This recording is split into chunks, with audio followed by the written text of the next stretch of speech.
mostly interested in science and technology kinds of work. I've studied engineers, technicians, scientists, teachers, consultants, and what I look at and what I care about is how people develop their own expertise at work, so I'm very nosy about how people do their jobs. But I also really care about how people interact at work and how they kind of manage their expertise in order to get things done together. And in particular, I care a lot about how they use technology and how that affects what they do together.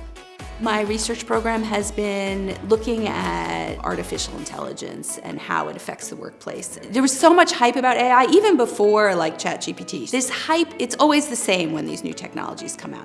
Even the academics jump on board the hype. So you really want to think about in what ways does this fit what we're doing and who gets to decide. My most recent project, which is supported by a Microsoft Fellowship on AI and Society, is a study of how screenwriters in Hollywood are responding to the introduction of AI. This was the hot button issue in the strike. It was, we don't want our creativity to be sucked away from us by this tool.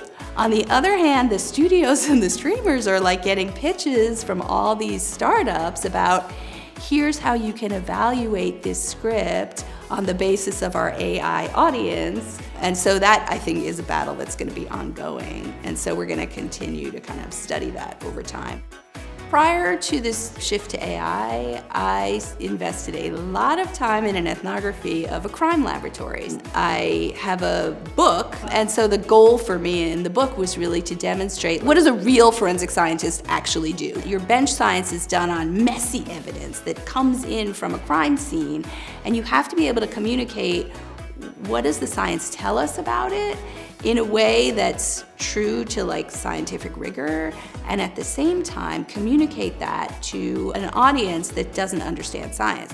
I teach a course called Leading Teams. I put them into random teams so that they aren't working with their friends. Because in the work world, you don't get to choose who's on your team. And then I point out, look, there's all these structural things that you can do to make teamwork better. And there's also a lot of informal interaction that makes or breaks you as a leader of a team. If you're gonna come and get an MBA or get a master's in management or even get an undergraduate degree in business, the important parts are to be able to interact with your classmates in such a way that you get the practice before you have to do it in the real world where the stakes are a lot higher. I love UC Davis. I was here as junior faculty for over a decade. I've only recently returned here. I've been here 2 years as a senior faculty. It's just a wonderful place to live. UC Davis in particular brought me back because of the way that the university and the school and the community here orients around the importance of education. We are GSM.